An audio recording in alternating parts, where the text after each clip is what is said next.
Hey guys, so I had a question whether it would be catastrophic if Washington lets Silicon Valley Bank go under. And this is topical because Kevin McCarthy was on Fox News saying that they've got to be bailed out by Monday morning or there's going to be catastrophe. And I think that's true in the narrow sense. It will be a very exciting financial week next week if they don't bail out Silicon Valley Bank. But the wider issue is, should we be doing this? And I think for that, we can look back to what happened in 2008. So in 2008, I think it was September of 2008, Lehman Brothers went down because they were taking risky bets. And Wall Street, over the previous decades, had gotten used to the idea that no matter what they do, Washington is going to, one way or the other, bail them out.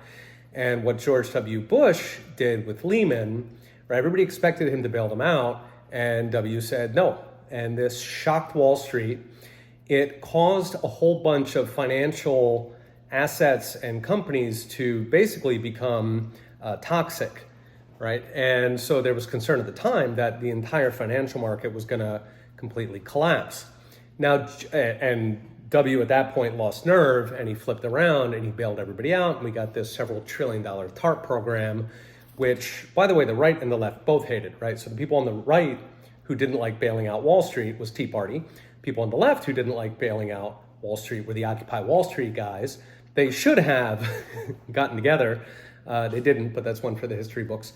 So the question at issue here is, what if the government had not bailed out Wall Street in 2008? What would have happened? And the answer is that a whole bunch of banks would have gone under.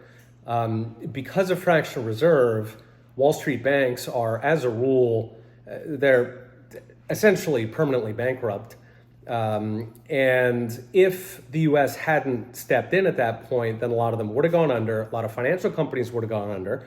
Now, to go under doesn't mean that they completely evaporate and vanish off the face of the earth. It simply means that they go into bankruptcy, shareholders get wiped out, as it should be, the management gets fired, as they should be, and somebody else buys up the assets. So that might have been Warren Buffett, it might have been Canadian banks, it might have been brand new entrepreneurs, it might have been Peter Thiel, right? Somebody would have come in and bought up these, bankrupt but still functional banks. And so in my opinion, that's what we should have done in 2008. George W. Bush should have stuck to his guns and told Wall Street, no, if you guys are going to be reckless, we are not going to cover your bets.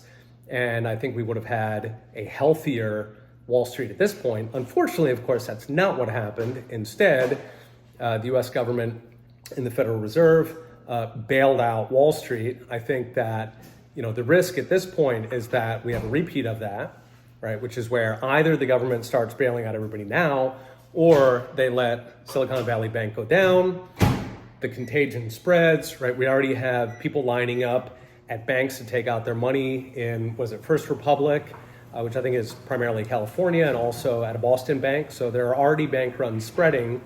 If they don't, if they start letting those fail, then I think my fear is that we get another 2008 repeat where we get the crisis and we get the bailout anyway. All right, that is what is going on today. See you guys next time.